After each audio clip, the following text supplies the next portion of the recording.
What's up guys? Welcome to Ibadah Radiance. Siapa nih yang baru selesai ujian? Gimana guys ujiannya? Gue yakin kalau kalian pasti dapat nilai-nilai yang terbaik. Dan buat yang belum selesai ujian, tetap semangat ya guys. Anyways, buat kalian yang mau ikut ibadah onsite kita, kalian langsung datang aja setiap hari Minggu di Pasir Koja, Bandung Utara atau Kopo. Untuk jam ibadahnya, kalian bisa cek di Instagram kita @grabsing. Sekarang kita mau sama-sama memberikan persembahan dulu nih buat Tuhan. Kalian bisa transfer ke nomor rekening berikut atau langsung aja scan QR code-nya ya. Selamat memberi.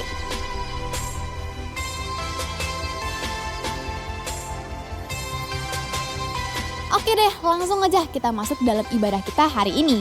Siapin hati dan catatan kalian ya guys. Enjoy the service. Semuanya kita naikkan pujian bagi Tuhan kita. Kita naikkan nyanyian yang terbaik bagi Tuhan kita. Amin.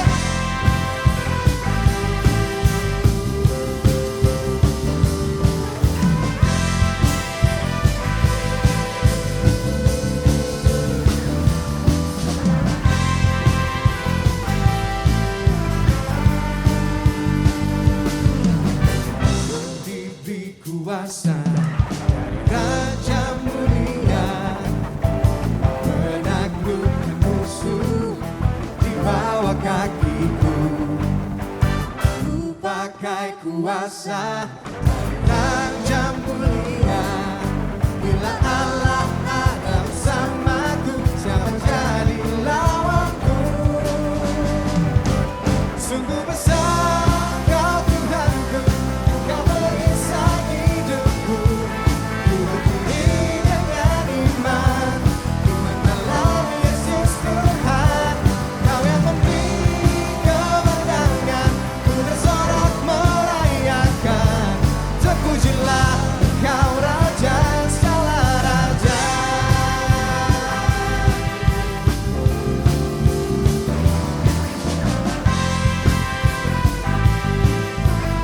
Semuanya katakan, ku diberi kuasa dari Raja mulia, menaklukkan musuh di bawah kaki. Katakan ku pakai kuasa dari Raja mulia. Dan bila Allah bersamaku, siapa jadi lawanku? Bila Allah ada bersamaku, siapa jadi lawanku? Bila Allah ada bersamaku, siapa jadi lawanku? Sungguh besar Kau Tuhanku, Kau perisai hidupku. Ku berdiri dengan iman dalam Yesus Tuhan. Kau yang memberi kemenangan, ku bersorak merayakan. Terpujilah Kau Raja segala raja.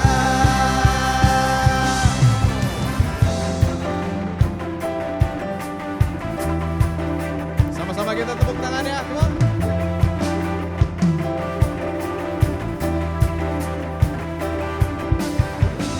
Hanya Yesus yang terbaik dalam kehidupan kita, amin. Nah, karena itu kita sama-sama berikan yang terbaik buat Tuhan kita. Berikan nyanyian yang terbaik bagi Tuhan, come on. Oh, oh, oh, oh, oh. Come on. Oh, oh, oh, oh. Bila Allah ada bersamaku, siapa jadi lawanku? Bila Allah ada bersamaku, siapa jadi lawanku?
tepuk tangan yang paling meriah buat Tuhan.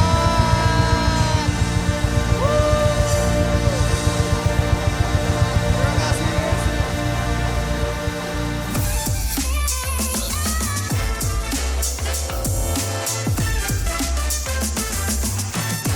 Hello students, welcome back again to Radiance Online Student Service, ibadah online untuk pelajar SMP dan SMA. How was your day students? Semangat belajar bagi yang sedang menjalani final exam and have an effective holiday buat teman-teman kelas 12, kelas 9, dan kelas 6 yang sedang liburan. Kalian sedang menunggu masa-masa untuk masuk sekolah dan juga untuk masuk kuliah kembali. Bagi para mahasiswa, ada ibadah online Campus Connection yang dapat diikuti oleh kalian para mahasiswa. Mari kita siapkan hati dan pikiran kita untuk mendengar firman Tuhan. Tuhan Yesus, kami bersyukur karena kami punya Tuhan yang luar biasa dan hari ini kami siap untuk mendengarkan firman-Mu yang akan membawa kami masuk ke dalam kebenaran firman dan melangkah dalam hal-hal yang sudah Tuhan siapkan untuk kami. Biar firman-Mu ini Tuhan mengajar kami, membenarkan langkah kami dan juga mengajar kami untuk semakin hari semakin serupa dengan Kristus. Dalam nama Tuhan Yesus kami berdoa, amin. Nah teman-teman, siapa di sini yang senang main Rubik? Di sini ada Rubik yang masih dalam kondisi yang utuh ya. Ini adalah goal akhirnya. Maka kalau teman-teman main Rubik, kalian akan berusaha untuk membuat menjadi seperti ini. Mari kita acak-acak sedikit.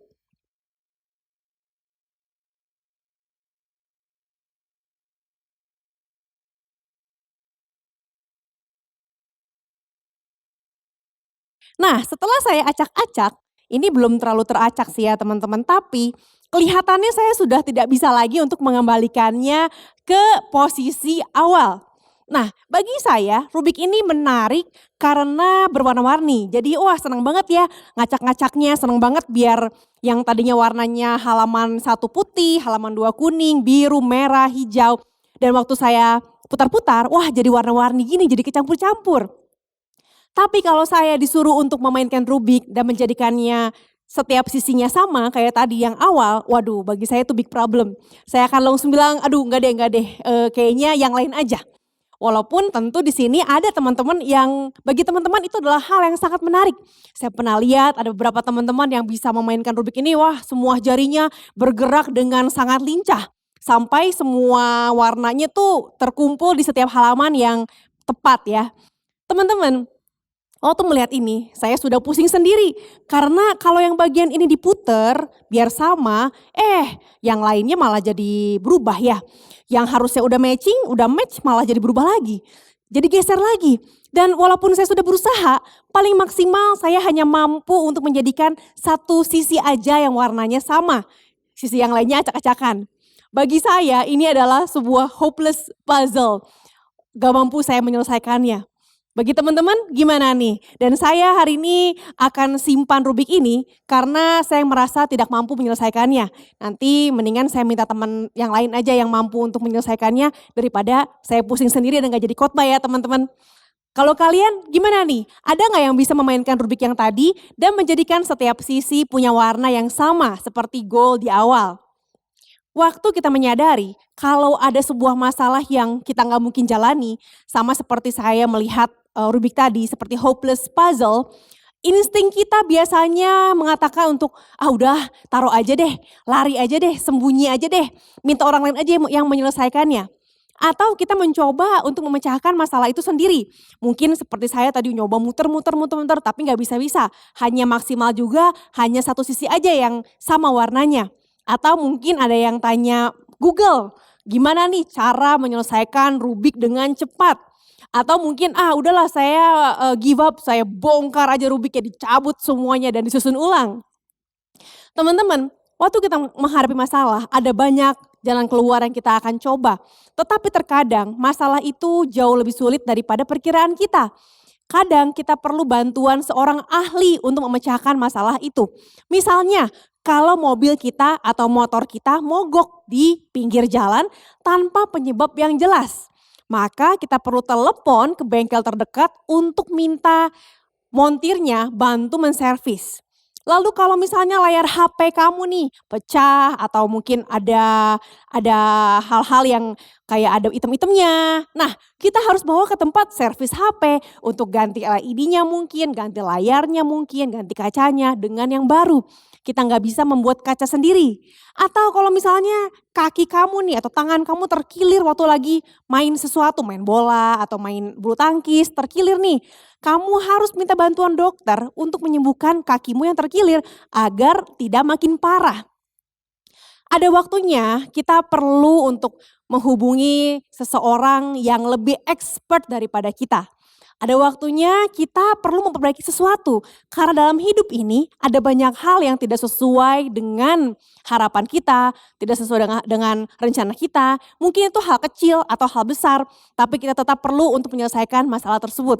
Nah, tapi gimana dong kalau masalah yang kita hadapi itu ternyata jauh lebih besar daripada masalah beresin Rubik atau lebih susah lagi daripada mobil mogok atau kaki terkilir. Gimana kalau masalah yang kita hadapi adalah masalah tentang hubungan yang rusak dengan orang yang kita sayangi? Masa panggil montir ya teman-teman? Kan hubungan yang rusak bukan mobil. Atau ada sakit parah yang mungkin dokter juga sudah give up. Atau ada kondisi di mana grup pertemanan kita yang tadinya solid, tadinya semuanya happy, hancur karena ada kejadian tertentu yang membuat ada keributan. Atau ada masalah lain yang kita nggak mampu untuk kita fix sendiri. Apa yang harus kita lakukan?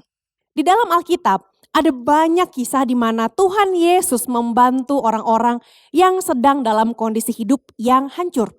Mungkin hubungan sedang hancur, situasi sedang hancur, ada sistem yang kacau balau, dan Yesus ada, dia ikut campur, dia turun tangan untuk memulihkan keadaan tersebut. Bahkan seringkali Yesus memulihkan beberapa kondisi sekaligus. Kita lihat di Matius 9 ayat 1 sampai 13. Ayat ini dibagi menjadi dua bagian.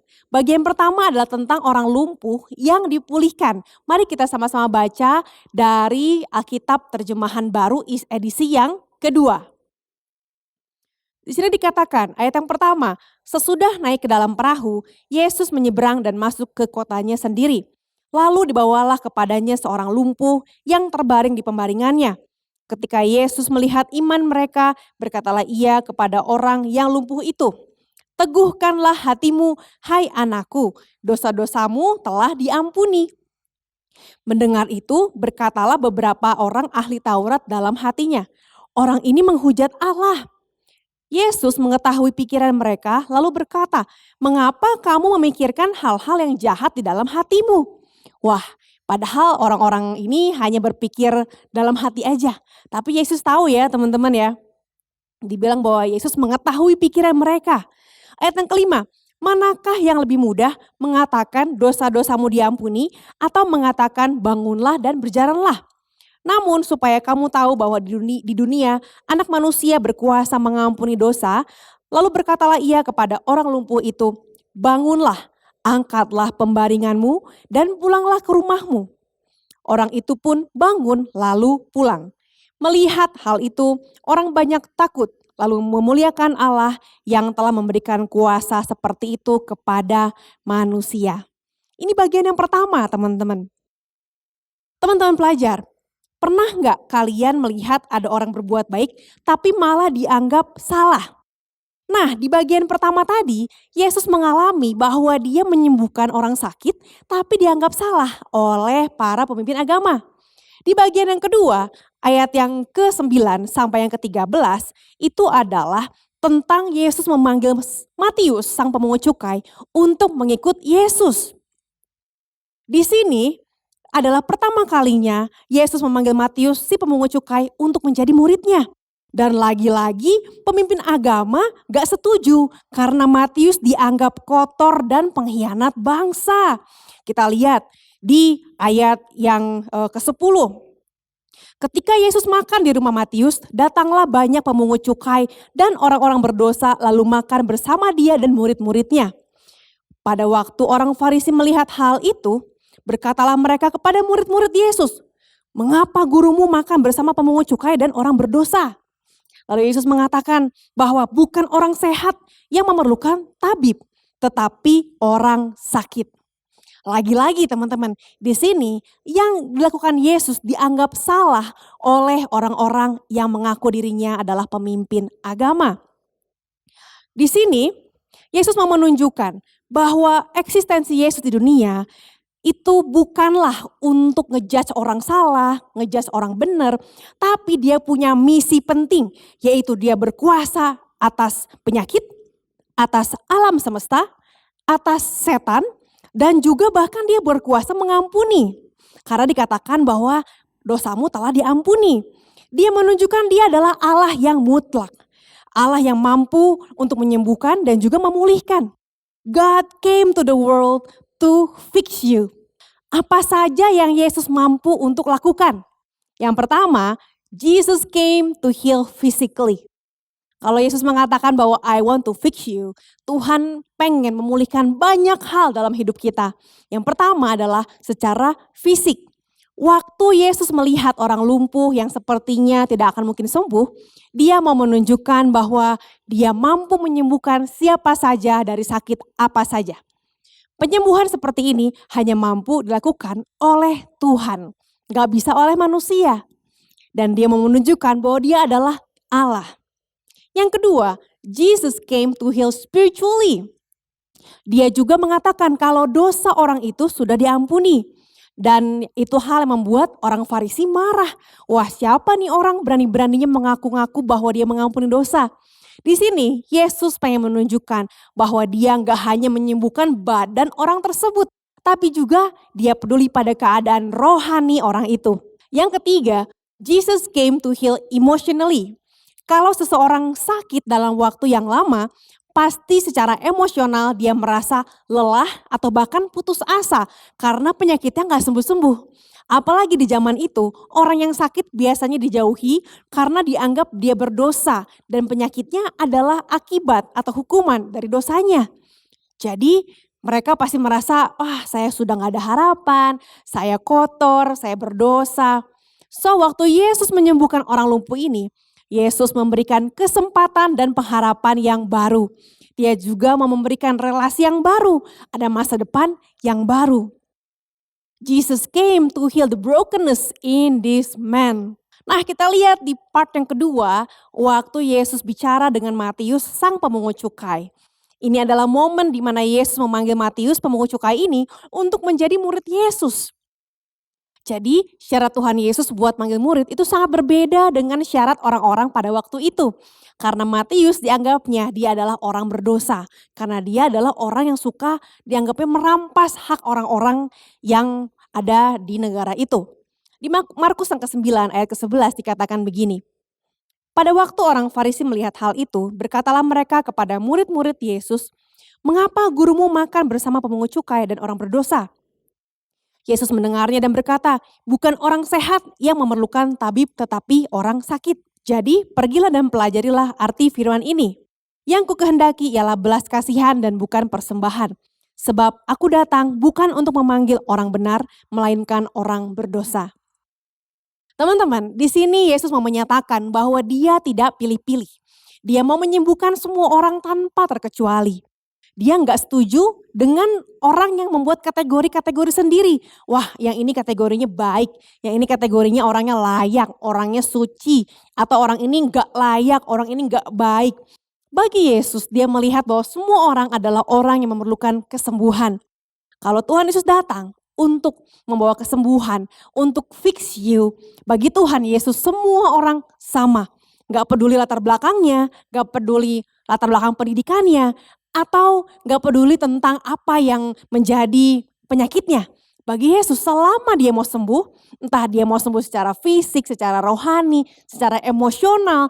Bagi Yesus selama dia butuh kesembuhan dan selama dia datang kepada Tuhan Yesus pasti akan memberikan kesembuhan. Karena Tuhan Yesus datang ke dunia untuk memberikan kesembuhan, maka kita pun dikirim oleh Tuhan Yesus ke seluruh dunia untuk membawa kesembuhan kepada dunia. Untuk memberikan kesembuhan tentu kita perlu peralatan ya teman-teman. Sama seperti kalau dokter, kalau suster dia pasti punya tools. Dia bawa stetoskop, dia bawa alat suntik, dia bawa alat-alat untuk mengobati pasiennya. Maka Tuhan pun memberikan kita masing-masing sebuah atau banyak tools untuk kita membawa kesembuhan kepada dunia. Kalau kita sudah mengerti bahwa setiap kita punya tools masing-masing, punya alat atau punya talenta dan kelebihan masing-masing, maka kita akan semakin mengerti bagian mana yang bisa kita kerjakan. Untuk bisa menjadi orang yang membawa kesembuhan, ini adalah hal-hal yang bisa kita lakukan. Yang pertama, gather your tools. Kumpulkan semua perlengkapan yang kamu punya. Kumpulkan semua kelebihan-kelebihan yang bisa kamu kerjakan. Kalau kamu orang yang senang untuk berkomunikasi, senang untuk berbicara, senang untuk mengajar, atau mungkin kamu senang untuk main musik, senang menulis, itu adalah tools yang kamu punya. Dan kalau misalnya kamu kekurangan sesuatu, misalnya aduh saya ingin membantu teman saya tapi kayaknya saya masih kurang berani deh. Kamu kekurangan keberanian. Kita bisa bilang, Tuhan saya butuh keberanian untuk membantu teman saya. We just mention it. Bilang, Tuhan aku butuh ini. Atau misalnya kamu masih gak yakin nih, you're not sure enough. Gimana ya cara menggunakan tools ini? Ya saya bisa menulis sih, tapi gimana saya bisa menggunakan talenta saya untuk menulis untuk bisa membantu orang lain? Gimana caranya? So kamu bisa bilang, Tuhan tolong ajari saya, please help me to learn.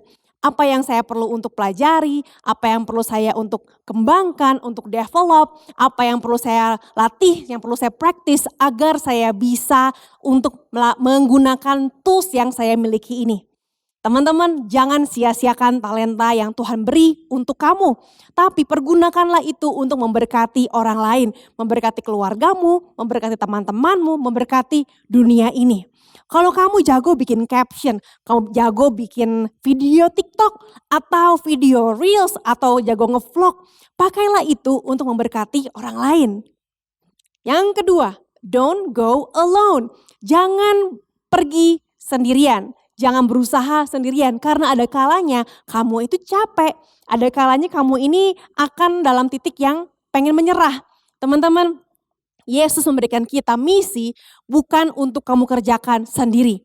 Kita nggak bisa mengerjakannya tanpa teman-teman kita. Kita nggak mungkin untuk melakukan hal-hal yang besar. Kita perlu teman-teman kita untuk ngobrol bareng. Rencanain plannya gimana, bikin goalsnya gimana, dan kita bisa bertanya, menurut kamu saya bisa ngerjain apa ya? Menurut kamu gimana nih supaya kita bisa membawa hal yang baru, hal yang menyenangkan, hal yang memberkati di kelas kita. Cari orang-orang yang mau untuk sama-sama memberkati kelasmu, memberkati sekolahmu, memberkati geng pertemananmu. Dan berdoalah berdua, bertiga, berempat. Saya yakin waktu kamu sehati bersama dengan teman-temanmu akan ada perubahan di geng pertemananmu, di kelasmu, bahkan di sekolahmu. Yang ketiga, look for who needs help. Cari siapa yang sedang butuh bantuan. Kalau tadi Tuhan Yesus mengatakan bukan orang sehat yang perlu tabib. Bukan orang sehat yang perlu dokter, tetapi orang yang sakit.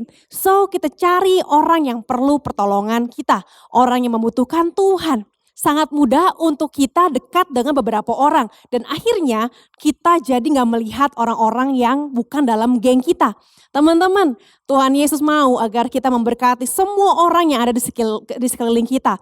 Bukan hanya orang yang ada di circle kita aja, tapi orang-orang yang mungkin kita gak terlalu deket, tapi dia ada di dalam kelas kita. Saya yakin kalau Tuhan menempatkan kita dalam satu kelas atau dalam satu sekolah itu, Tuhan punya tujuan. Your school is your mission. My school, my mission. My class is my mission. Tuhan akan memberikan sekolahmu tempat di mana kamu ada setiap hari untuk menjadi tempat di mana kamu memberkati mereka. Yang keempat, offer help, tawarkan bantuan. Kalau kita melihat, wah kayaknya dia butuh bantuan, mungkin dia merasa kesulitan dalam pelajaran, mungkin dia merasa kesulitan dalam hal yang lain, dia mungkin bingung, dia mungkin baru pindah sekolah dari tempat yang lain, baru nanti buat teman-teman nih yang masuk SMA yang baru, masuk SMP yang baru, dan dulu kamu SMP ke SMA-nya sekolahnya sama. dan kamu udah punya temen dari sekolah yang lama.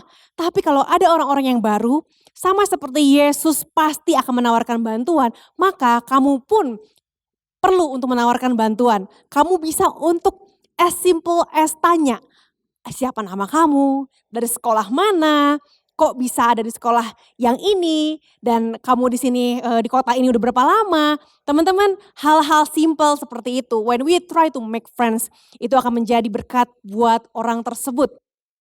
Semua yang kamu lakukan, mungkin itu adalah skill kamu, mungkin itu adalah kerinduan kamu, talenta kamu. Hal-hal itu akan membawa pemulihan bagi orang-orang yang di sekitar kamu. Teman-teman, everything that we have will bring healing to the brokenness around you. Selama kita mau untuk menggunakannya untuk kemuliaan nama Tuhan, maka Tuhan akan membawa kita untuk menjadi heal bringer. Akan membawa kita untuk menjadi orang yang membawa sukacita, orang yang membawa jalan keluar, karena kita punya Yesus di dalam hidup kita. Hari ini, saya mau ajak kalian, kalau kamu bilang bahwa boro-boro saya bawa healing kak, saya aja butuh healing. Saya aja masih banyak struggle. Jangan khawatir, karena dalam Tuhan selalu ada jalan keluar. Dan Tuhan katakan bahwa I came to the world to fix you. So in the first place, He wants to fix you. Di awalnya, sebelum kamu melangkah lebih jauh lagi, Dia mau untuk memulihkan setiap kita. Dan saya mau ajak teman-teman, kalau hari ini kamu merasa bahwa wah there's too many things in my life yang need to be fixed. Yang kayak puzzle yang tadi saya bawa di awal, sama kayak Rubik yang saya bawa di awal, udah terlalu berantakan, udah gak mungkin untuk dipulihkan. Teman-teman, bagi Yesus tidak ada yang tidak mungkin.